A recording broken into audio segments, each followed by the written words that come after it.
¿qué tal? Muy buen día, bienvenidos, bienvenidas a este su programa Conexiones, Entretejiendo Culturas y Saberes. Yo soy Verónica Trujillo y el día de hoy me acompaña Edwin Morón. Hola, ¿qué tal? Bienvenidos sean a Conexiones, me da mucho gusto saludarnos. El día de hoy estaremos platicando con Ofelia Cruz de Jesús acerca del tejido en telar de cintura. También tendremos la participación de diferentes secciones como Alternativas del Buen Vivir, Salud Mental y Sexual, Adivina qué es esto, Semanario de la UIEM, Reglamento de la UIEM y Conciencia Universitaria. Así que les invitamos a que se queden con nosotros. Ya comenzamos.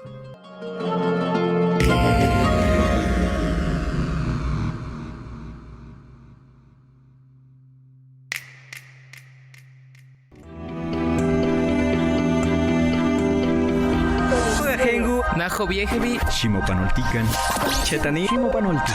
Esto es Conexión. Entretejiendo culturas y saberes.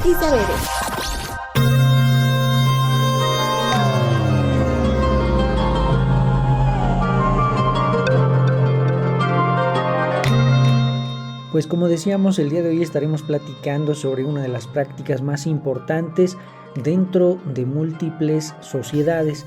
Esta práctica no solo caracteriza el quehacer de los pueblos originarios, por ejemplo, sino también es una práctica habitual dentro de otras comunidades. Hay incluso un mito muy interesante dentro de la mitología griega que habla precisamente sobre la importancia que tiene el tejido, la trama, los hilos que conducen nuestras vidas. Infinidad de metáforas, infinidad de lecciones se han escrito acerca del tejer, acerca del bordar y sobre todo también acerca de los hilos como conductores de la existencia, Vero. Sí, Edwin, lo que señalas es muy pertinente, pues una característica fundamental de los quehaceres cotidianos de la casa, de la familia, de la comunidad, tienen que ver con esa estructura de lo social, estructura también que nos va formando como seres humanos y que nos va proponiendo una senda de valores, de juicios también y de propuestas para caminar en este sendero de la existencia. De ahí que hoy en día sea para nosotros importante plantear este tema acerca del telar de cintura como una forma, como una estrategia, una dinámica también de lo comunitario para proponer el tejido social. Así que quédense con nosotros para escuchar este diálogo a propósito del tejido y antes de comenzar con la entrevista vamos a escuchar a Adriana Rodríguez en esta sección. Alternativas del buen vivir. Con Adriana Rodríguez. Muy buenas. Continuamos reflexionando sobre los buenos vivires, las prácticas y las experiencias y cómo estamos en un momento de recuperación de esos saberes que fueron borrados o que se intentaron borrar porque realmente persisten y perviven en la memoria de la tierra y en la memoria de los abuelos, de las abuelas, en la transmisión oral y en las prácticas que son las que empiezan a alimentar las experiencias actuales para construir el buen vivir. Y entonces te voy a compartir lo que está sucediendo en algunos lugares del planeta y lugares que no solamente están en el Abya Yala, en ese continente de tierra viva, en donde existen ecoaldeas, comunidades que hacen prácticas muy armónicas con la tierra o que están en resistencia ante la colonización de sus territorios. También hay prácticas del otro lado del charco y en otros lugares como África y también en Europa. Y quiero contarte de esas prácticas que se ven en Europa porque muchas veces polarizamos la visión con las que vemos el mundo y creemos que hay unos lugares blancos y otros negros y unos rojos y unos azules y no vemos en la diferencia que hay puntos en común.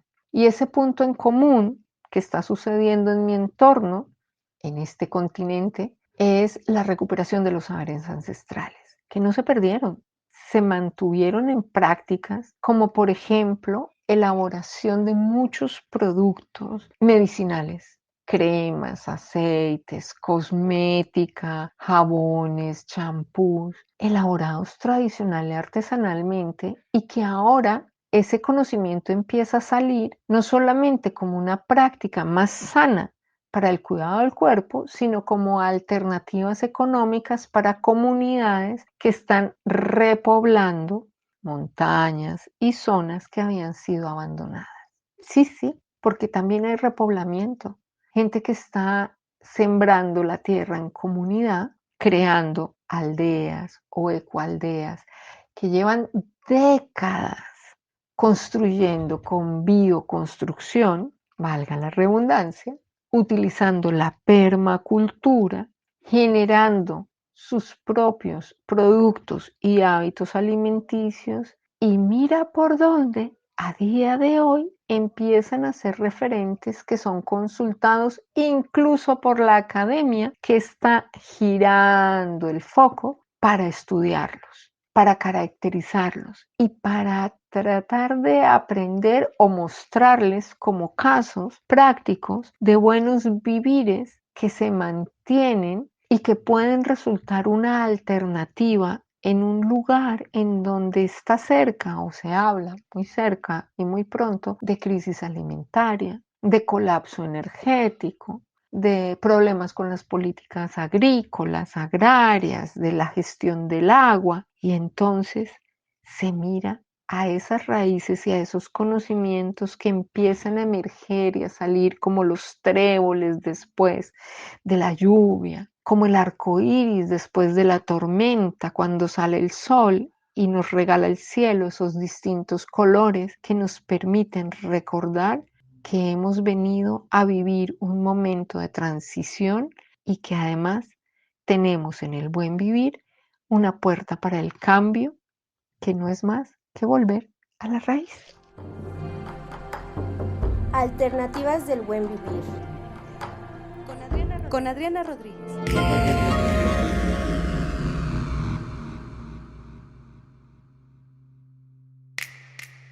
Ya estamos de regreso y muchas gracias por quedarse con nosotros. Estamos platicando con Ofelia Cruz de Jesús sobre el telar de cintura al telar del tejido social. Bienvenida, Ofelia. Muchas gracias por estar en Conexiones. Ofelia Cruz de Jesús.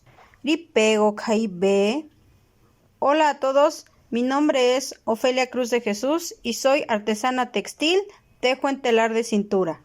Y antes de comenzar con la entrevista, vamos a escuchar un par de datos importantes acerca de la biografía de Ofelia. Hola, buen día. Les comento que la artesana textil Ofelia Cruz de Jesús es licenciada en Lengua y Cultura, egresada de la Universidad Intercultural del Estado de México. Como egresada de dicha universidad, su perfil es amplio: traductor, lingüista, gestor cultural, escritor y pedagogía, mismas que ha explorado. Ha participado como imputada en juicios orales para la certificación de docentes de la Universidad Intercultural del Estado de México, así como en reuniones de normalización de la lengua mazahua originadas por el Instituto Nacional de Lenguas Indígenas. De igual manera, ha realizado traducciones de textos, poemas y se ha desempeñado como gestora cultural, apoyando a personas de diversas comunidades a elaborar proyectos culturales para buscar financiamiento de parte del gobierno. Es escritora de lengua mazahua. Gracias. Regresamos con ustedes. Muchas gracias al equipo de producción y vamos entonces a comenzar justamente con esta entrevista. Ofelia, ya nos adelantaba un poco el tema acerca de la importancia del tejido social, del compartir, de las narraciones también que están alrededor, que se procuran en una de las formas más antiguas de protección y de procuración de la vida humana, ¿no? Y justamente estamos hablando del tejido. Así que, Ofelia, platícanos sobre el bordado ñatjo. ¿Cómo se hace? ¿Quiénes lo hacen? ¿Cómo aprendiste a trabajar este bordado mazahua? Pensar en el telar es recordar siempre a mi madre, recordarla tejiendo muy temprano, centrándose tanto que se olvidaba de todo. Yo soy Ofelia Cruz, nací en un hogar mazahua en Laguna Seca, El Oro, Estado de México. Mi madre es María Rosa de Jesús Pascual y mi papá se llama Antonio Cruz Rojas.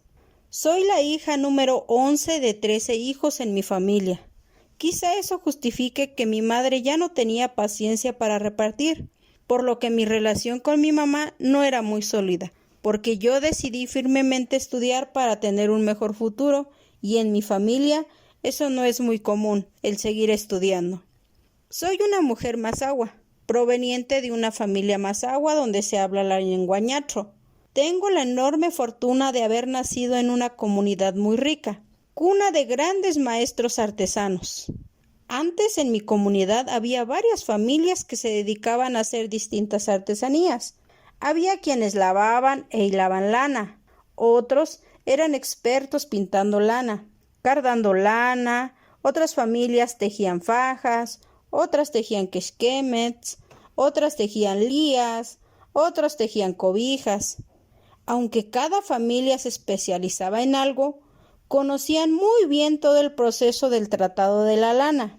En mi comunidad, anteriormente eran varias familias que conocían el trabajo en telar y se especializaban en alguna técnica. Las mujeres tejían o hilaban y los hombres cardaban la lana en sus tiempos libres para ayudar a sus familias. Mi familia es una familia tejedora. Por parte de mi familia paterna, mi abuelo tejía en telar de pedal. Se especializaba en tejer cobijas y gabanes. Aunque tristemente, ninguno continuó con ese saber y se perdió en la familia. Por parte de mi madre, mi abuela tejía en telar de cintura. Se especializaba en tejer fajas y quexquemels. Mi mamá tejía en telar de cintura, en particular tejía fajas con 1 o con 2 mallas, naquisi o yequisi, en Mazahua. En mi familia, el telar fungía un papel muy importante, pues crecimos viendo a mi mamá tejer todas las mañanas o en las tardes. Cuando ella tejía, se olvidaba de todo, se sumergía en su ardua labor.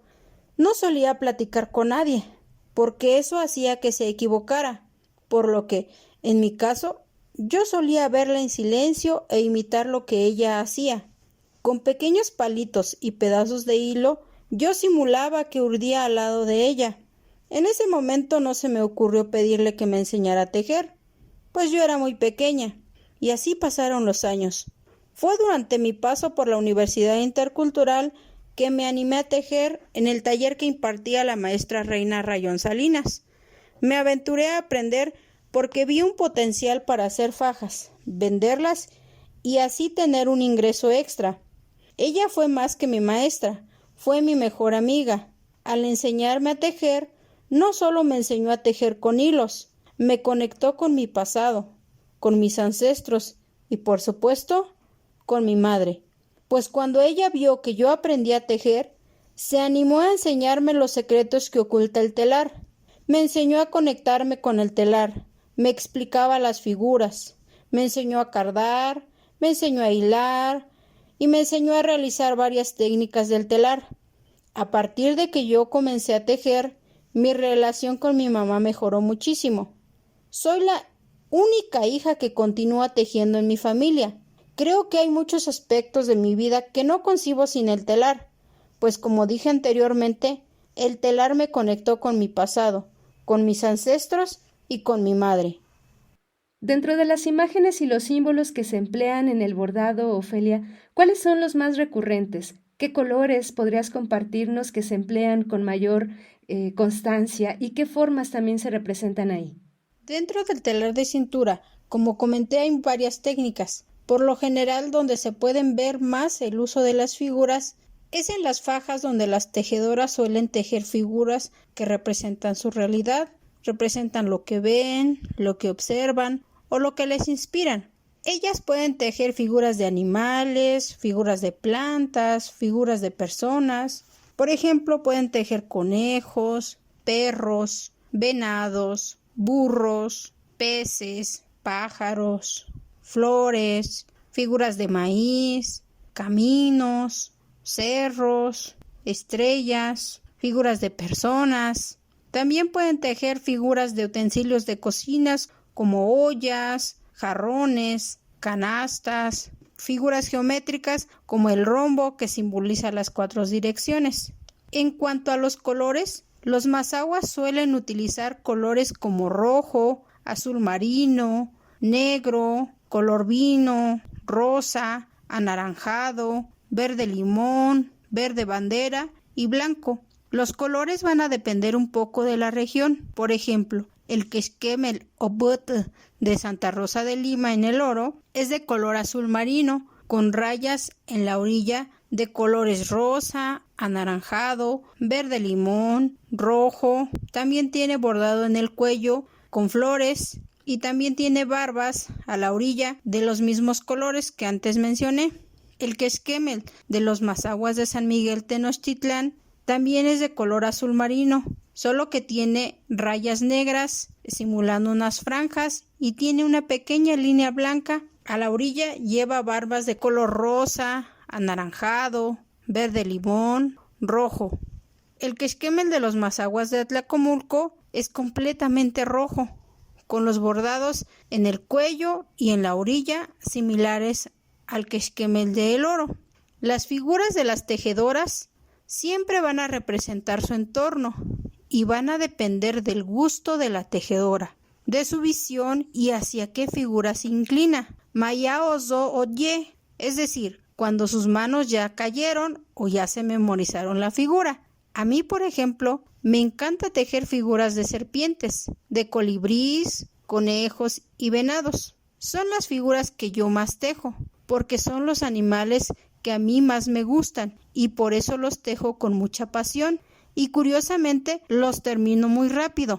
Pero pues también tejo otras figuras de acuerdo al gusto de mis clientes, quienes al realizar su pedido eligen la figura que quieren en su pieza, de acuerdo a las figuras que yo ya tengo en mi catálogo o en mi repertorio.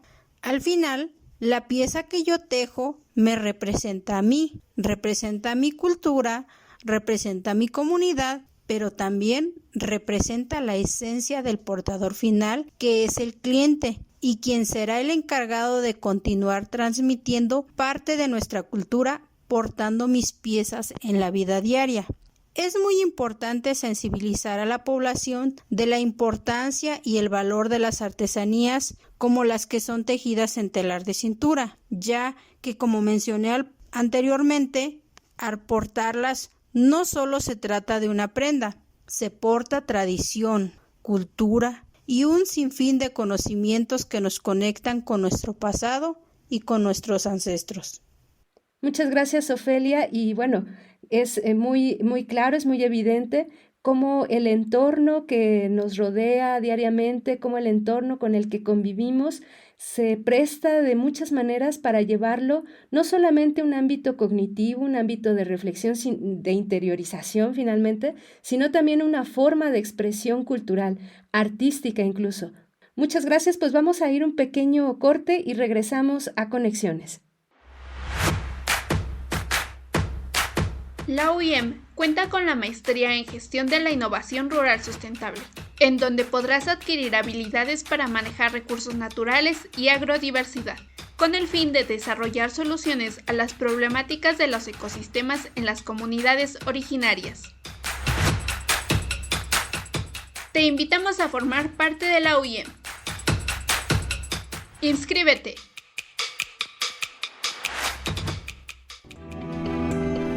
Pónganse en contacto con Conexiones al teléfono 712-123-5963. Continuamos.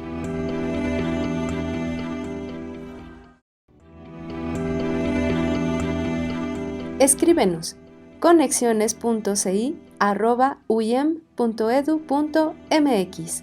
Continuamos. ¿Te interesa la revitalización de las comunidades originarias? La UIM ofrece la licenciatura en Lengua y Cultura, en donde podrás formarte como investigador y gestor cultural con el fin de dar respuesta a las necesidades lingüísticas de los 5 pueblos originarios del Estado de México. Te esperamos en la UIM. ¡Inscríbete! Esta es una producción radiofónica del programa Los Colores de la Voz de la Universidad Intercultural de Chiapas. ¿Sospechas de tener algún ITS? Estas pueden ser producidas por bacterias, virus u hongos. Algunas de las infecciones principales son gonorrea, sífilis, herpes genital, VPH o también conocido como virus del papiloma humano, VIH, también conocido como virus de inmunodeficiencia humana. Estos son algunos de los principales síntomas. En mujeres, flujo anormal en la vagina, cono sin olor desagradable, llagas, ronchas o ampollas cerca de los órganos sexuales, como el ano o boca.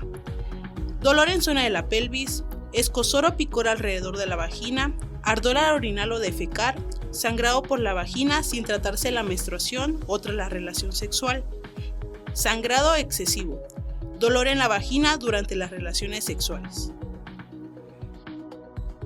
Los principales síntomas en los hombres son secreción por la uretra, llagas, ronchas o ampollas cerca de los órganos sexuales, ano o la boca, inflamación de uno o más ganglios cercanos a la llaga, dolor de los testículos, inflamación o dolor alrededor de los órganos sexuales, escozor o picor alrededor de los órganos sexuales, ardor y dolor al orinar y al defecar. ¿Cómo protegerse? Uso de preservativos, realizarse análisis y exámenes de ITS periódicamente, aprender a reconocer los indicios y síntomas de una ITS, hablar con la pareja sexual acerca de su pasado sexual o algún uso de drogas. Protégete.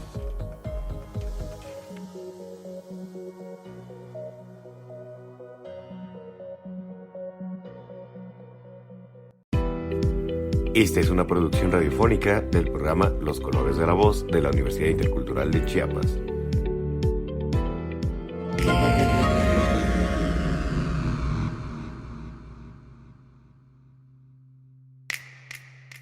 Ya estamos de vuelta en Conexiones, muchas gracias por seguir escuchándonos. Estamos platicando con Ofelia Cruz de Jesús acerca del telar de cintura y cómo el tejido puede llevarnos del tejido textil al tejido social. Ofelia, ¿de dónde crees que han nacido esos símbolos de los que nos platicabas hace unos minutos y cómo se entienden actualmente? ¿Se han modificado? ¿Algunos han caído en el desuso? ¿Se han incorporado algunos otros?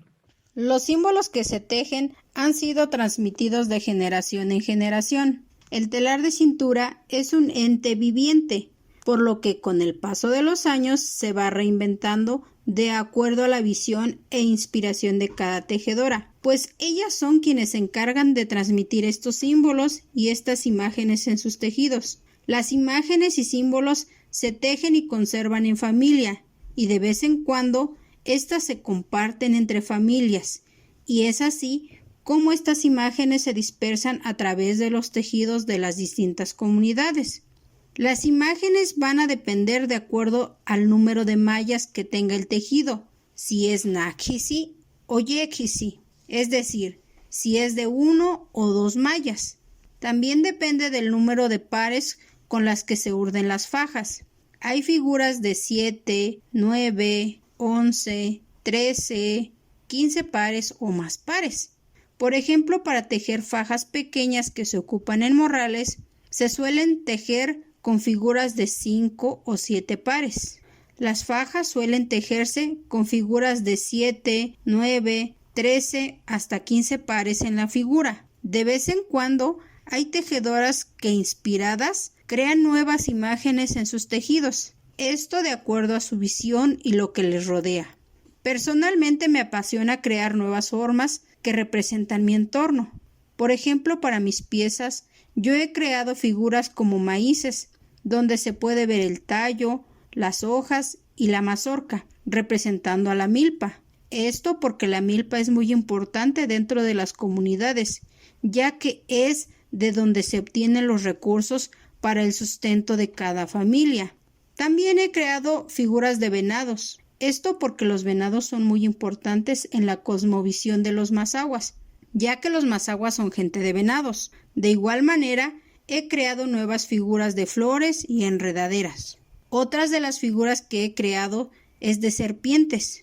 Esto porque la serpiente para los mazahuas simboliza al mencheje o guardián del agua, aquel que vive en los pozos, en los ríos o los cuerpos de agua, y es muy importante para los mazahuas al tratarse de un líquido vital, sin el cual no podría darse la vida como la conocemos.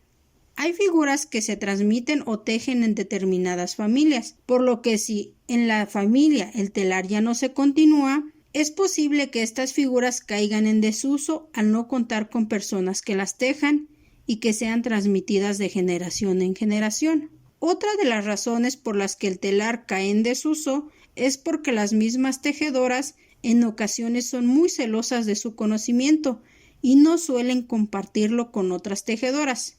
En mi caso particular, cuando estaba buscando a una tejedora en mi comunidad que me enseñara a tejer la lía, me encontré con que hay muy pocas y no estaban en disposición de enseñarme a tejer. Afortunadamente hubo una abuelita que se animó a dejarme que la observara cómo urdía una lía. Desafortunadamente no aprendí en aquel momento y hubo que darme 3 clases para poder enseñarme a tejer. Actualmente yo doy talleres de telar a quienes se interesen en aprender. Aprendí de mi maestra Reina y de mi mamá que no hay que ser celosos de lo que sabemos. Es necesario que esta bonita y tan importante labor permanezca, pues los tejidos son libros vivientes que transmiten la historia de nuestra cultura. Ofelia, platícanos dentro de esta misma dinámica qué dice el bordado respecto de la mujer ñato y cómo le puede hablar a la humanidad hoy en día este quehacer.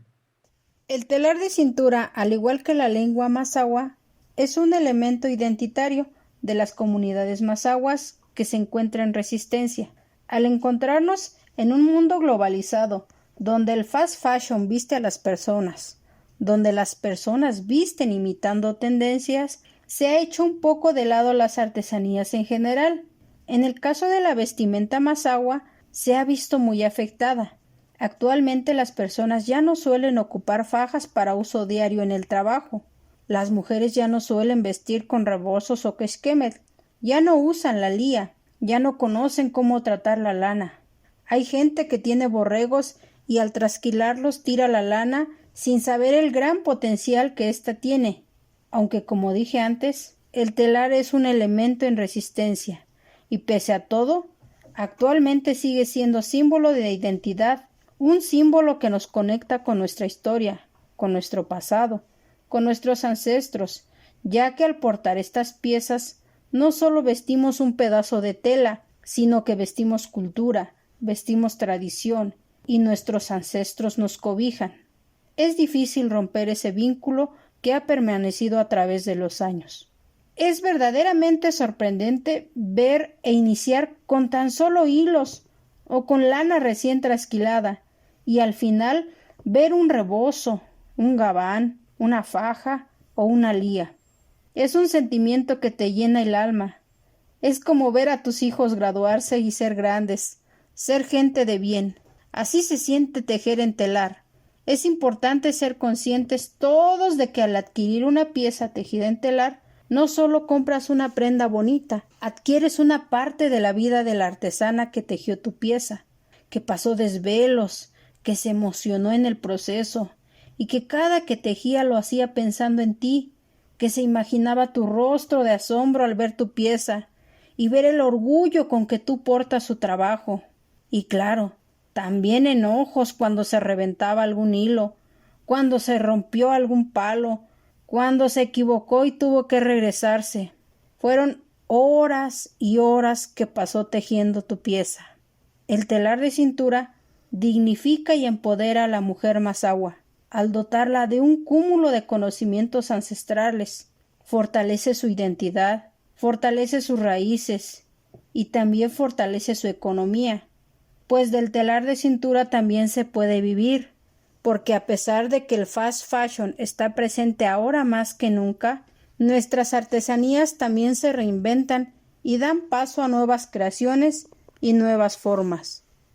El tejido, como toda práctica cultural, es una estructura, es una trama viva que constantemente se actualiza, que constantemente además en tanto trama, en tanto tejido, en tanto símbolo relacional, pues siempre recupera del entorno ciertos elementos y eso permite también su dinamismo, de ahí que muchos de los elementos vayan quedando en desuso o algunos de ellos y que vayan tomando su lugar algunos otros que empiezan a ganar significatividad dentro de las prácticas actuales de nuestro quehacer respecto del tejido. Y es que también el tejido, la trama, es una forma, como ya señalábamos, como se ha escuchado a lo largo del programa, de hacer sociedad, de tejer relaciones. Cuando hablamos del tejido no solo se trata de bordar prendas hermosas, sino se trata fundamentalmente también de tejer relaciones. Así que sigamos tejiendo, quédense en Conexiones, ya regresamos. De comunidad en comunidad. De comunidad en comunidad. ¿Cómo aprendió a realizar los distintos bordados de los quechquemels que usted hacía? Pues yo vi a mi mamá cómo le hacía, cómo bordaba, y ya después pues ya poco a poco me fue enseñando. Y ya también me decía mi mamá, aprende para que me vas a ayudar. Y ya cuando lo vendamos, los voy a vender y te voy a comprar unas telas para hacerte tu ropa que vas a poner. Y ya en eso pues poco a poco fui aprendiendo y hasta que aprendí. Y es por ahorita ando bordando todavía.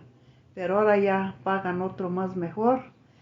Pero ahorita está más caro todas las cosas. Pues ya, aunque sea poco harto, pero ahí estoy. ¿Y en qué momentos del día usted bordaba? O por ejemplo, ¿qué es lo que usted borda? Pues la muestra de Mazahua, que es la estrencía, es la estrella. Y en un día normal, ¿como cuánto tiempo le dedica a bordar? Pues me dedico como unos 5 horas nada más. Nada más. Nada más unos 5 horas o 6 horas.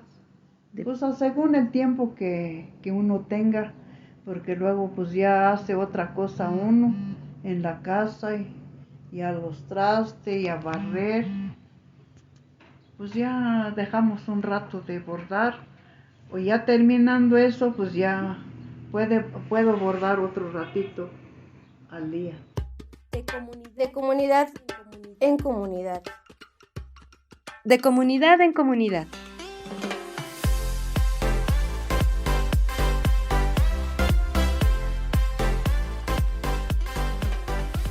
¿Te gustaría influir positivamente dentro de tu comunidad?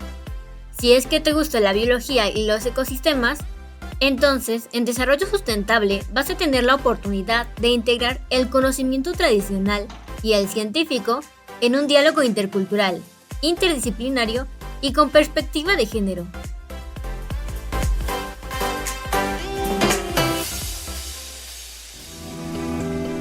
Pónganse en contacto con Conexiones al teléfono 712-123-5963. Continuamos.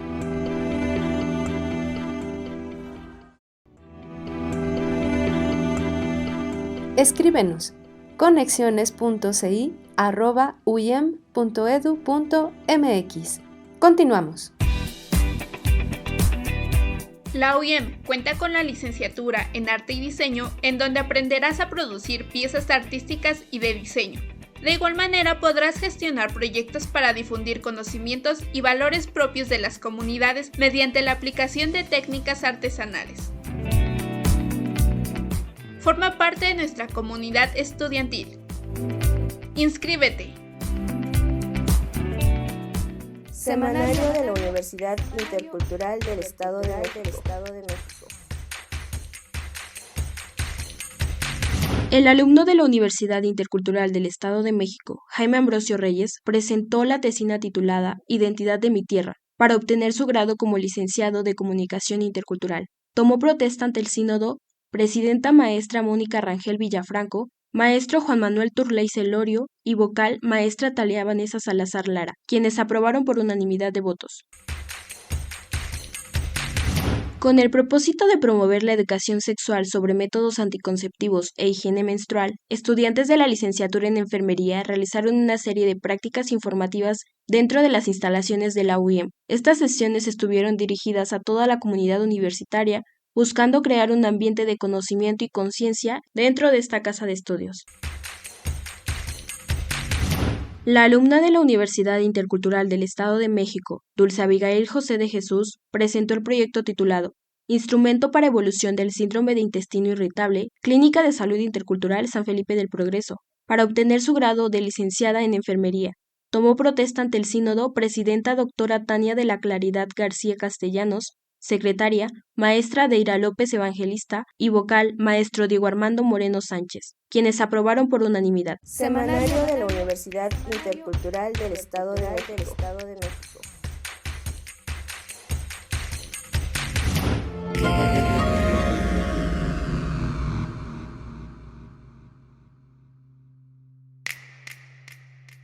Ya estamos en la parte final de Conexiones y seguimos dialogando con Ofelia Cruz de Jesús, quien nos platica el día de hoy acerca del telar de cintura y sus potencialidades, sus posibilidades en relación con el tejido social. Gracias, Ofelia, y nos gustaría conocer también tu opinión respecto del futuro del telar de cintura. ¿Cuáles consideras que serían los principales retos o los desafíos que se pudiera afrontar para la realización de esta forma cultural? Es algo en lo que pienso muy a menudo. Mira, desde el fondo de mi corazón, deseo que siga vivo por muchísimo tiempo, pero como dije anteriormente, el telar de cintura es un ente viviente. Nace, crece, se reproduce, se reinventa y quizá llegue el momento en el que tenga que morir. No sé con exactitud el futuro, ya que ha venido subsistiendo y reinventándose hace muchísimos años. Una maestra muy querida en la universidad, la maestra Carmen Mina, en paz descanse, nos decía que las lenguas tienen vida y en algún momento tristemente hay lenguas que mueren y de cada uno depende alargar o acortar ese tiempo de vida. Creo firmemente que eso mismo ocurre con el telar. Quizá en algún momento desaparezca, pero también creo que aún no es tiempo. ¿Por qué lo creo? Porque hay muchísima gente que está reinventando el telar de cintura. Muchos jóvenes interesados en revitalizar el telar y las artesanías en general. Por ejemplo, en 2017 fui seleccionada por el Instituto Mexicano de la Juventud para formar parte de un encuentro entre jóvenes artesanos y diseñadores, con el objetivo de crear vínculos, compartir experiencias y fusionar el diseño con lo artesanal para crear nuevas piezas que puedan ser empleadas en el día a día de las personas o en su entorno, guardando la esencia de las artesanías. Esto pensado en que en la actualidad hay muchas artesanías que han caído en desuso, como es el caso de las fajas, por ejemplo, pero ahora esas mismas fajas pueden emplearse como aplicaciones en piezas diseñadas para que realce la artesanía del tejido. Otra de las razones por las que creo que el telar aún tiene un futuro muy próspero es porque en la educación, por ejemplo, los maestros trabajamos mediante proyectos diseñados desde la realidad de las comunidades, revalorizando los conocimientos de las comunidades. Trabajamos con diversos ejes articuladores como la interculturalidad crítica, en el que se respetan y conocen las diversas culturas. Al encontrarnos en un país multicultural, esa diversidad es enorme. Por ejemplo, en mi aula yo he implementado proyectos de tintes naturales y artesanías para conocer la diversidad de artesanías en la comunidad donde habitan mis alumnos, que es una comunidad mazahua, al igual que mi comunidad. Me decidí a implementar este proyecto de tintes naturales porque en un recorrido por la comunidad, realizando entrevistas sobre artesanías, conocimos a una abuelita de un alumno, la cual nos contó que ella sabe teñir lana con tintes naturales y nos platicó sobre el proceso. Al darme cuenta que sus nietos y los niños de la comunidad no conocían esto, me di a la tarea de diseñar el proyecto de tintes naturales. Trabajamos con grana cochinilla, que es un tinte natural que proviene de un gusano que es una plaga para los nopales y que es altamente reactiva y reacciona al combinarse con ácidos como el limón y da tonos rojos y naranjas, y al combinarlo con la cal nos da tonos morados. Fue un proyecto muy bonito y novedoso para mis alumnos al experimentar con estas mezclas. Creo que el telar aún tiene mucho por delante, aunque creo que podría afrontarse a diversos obstáculos que mermaran su vitalidad. Una de ellas sería la globalización, otra, la carencia de oportunidades o fuentes de trabajo en las comunidades, ya que muchas veces los jóvenes tienen que emigrar a la ciudad y en ocasiones abandonan la comunidad de donde eran originarios. Esto hace que las personas mayores que tejen ya no tengan a quienes transmitir sus conocimientos en torno al telar de cintura.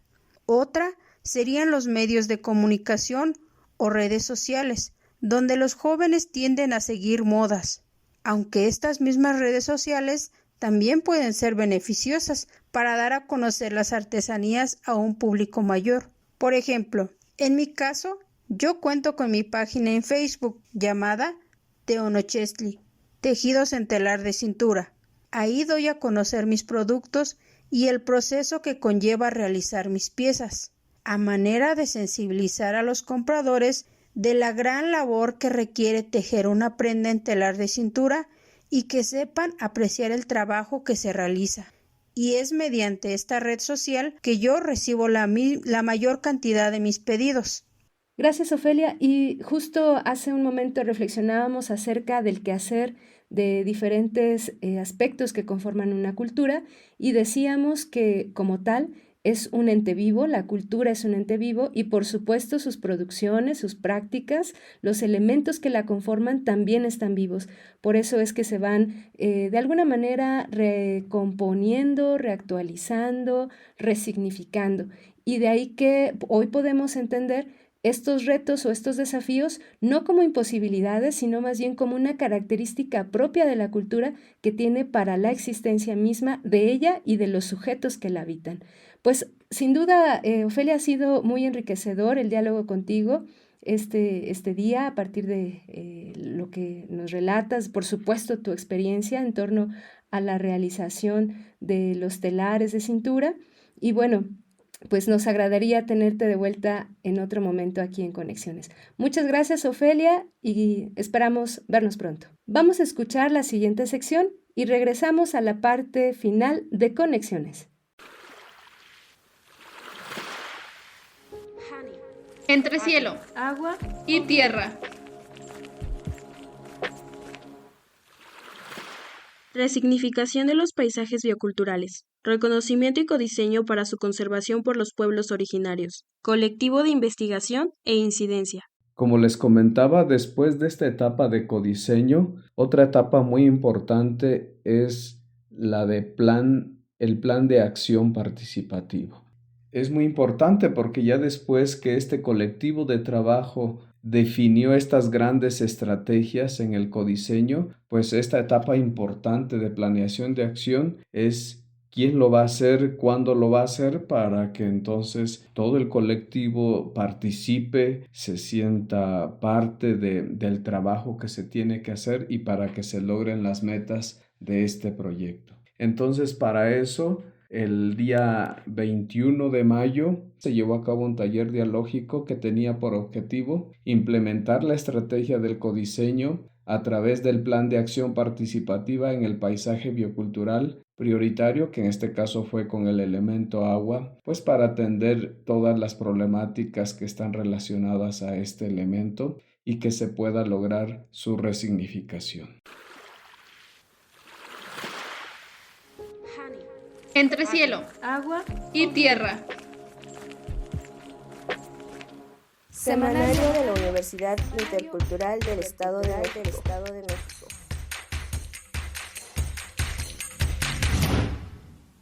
La alumna de Lengua y Cultura, Nancy Sánchez Timoteo, presentó su proyecto de titulación bajo la modalidad de tesis, titulada El proceso de la partería otomí en la comunidad de Ejido Loma de Malacota, municipio de Jiquipilco, Estado de México, estudio de caso. Ante el sínodo, presidenta, maestra Alondra Sánchez Zamorano, secretaria, maestra Ana Elvia Paulino Escamilla y vocal, maestro Iván Pedraza Durán, quienes aprobaron por unanimidad de votos.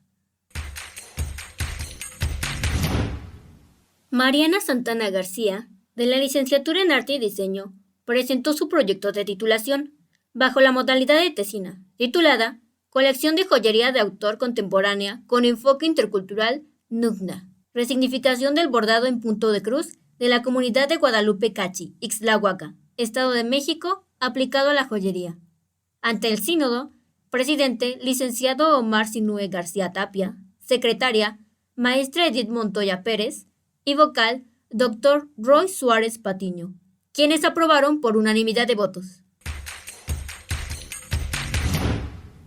En el marco del Día Internacional de los Pueblos Indígenas, la doctora Rocío Albino Garduño y el doctor Horacio Santiago Mejía presentaron el libro Boda Tradicional Mazahua en la Feria de Lenguas Indígenas Nacionales, organizada por el Instituto Nacional de Lenguas Indígenas, INALI, en la Universidad Autónoma Chapingo. Semanario de la Universidad Intercultural del Estado de México.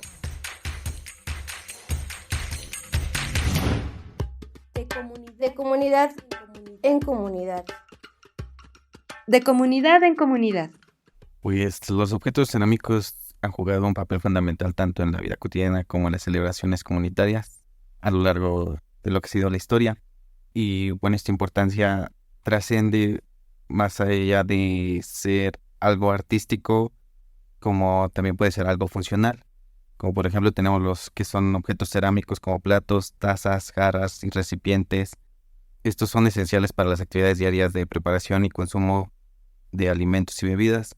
Y pues obviamente tienen una durabilidad bastante alta. De los que yo he visto, pues ya no hay como tal diseños que sean muy tradicionales.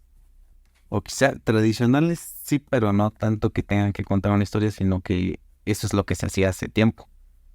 Pero no tanto como si agarraran elementos de algo. O sea, por ejemplo, los puntos, pues el decorado de punto, pues no tanto. Lo que se utilizan son para representaciones de flores. La estrella Mazahua también vienen los decorados, que ese sí es un diseño de identidad. Las pinturas son pigmentos, esmaltes. Casi la mayoría de decorados son en relación a las flores, a las hojas, la estrella Mazahua y grecas. Pero sí, lo que más se utiliza son flores. De comunidad en comunidad. De comunidad en comunidad. ¿Sabías que la Universidad Intercultural del Estado de México cuenta con la línea de comunicación intercultural, por medio de la cual puedes aprender a comunicarte y valorizar la diversidad cultural? Esto gracias al programa académico con el que imparte. ¿Qué esperas para formar parte de nuestra comunidad estudiantil? ¡Inscríbete!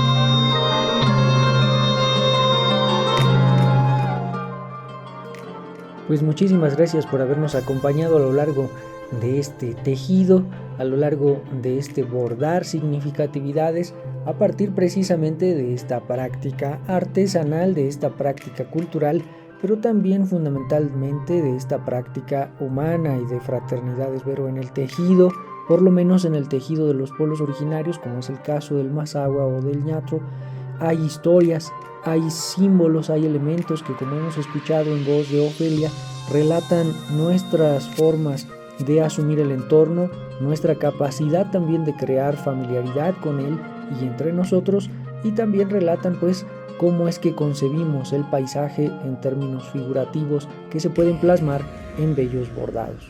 Así es, a mí me gusta mucho pensar, Edwin, en relación a las posibilidades o los vínculos de escucha que nos ofrecen diferentes prácticas culturales, ¿no? Por supuesto, el tejido, el telar de cintura es uno de ellos.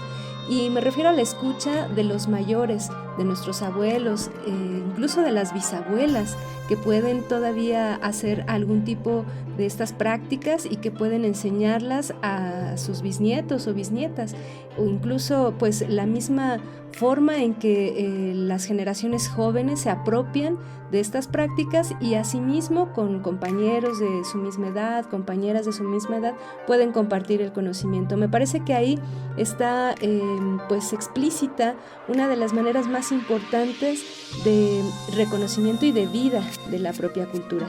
Así que pues las invitamos por supuesto a que recuperemos estas formas de comunicación y sobre todo, por qué no decirlo, de documentación de la cultura en nuestro alrededor.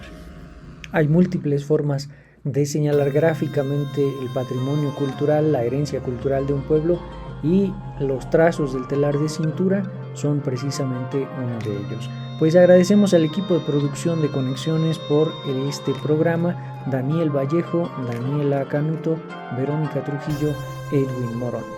Muchas gracias, hasta la próxima.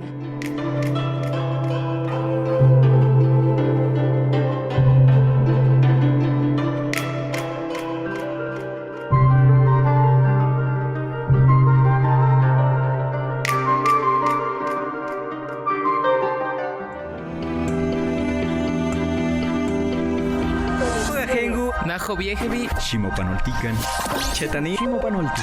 Esto es Conexión. Entretejiendo culturas y saberes.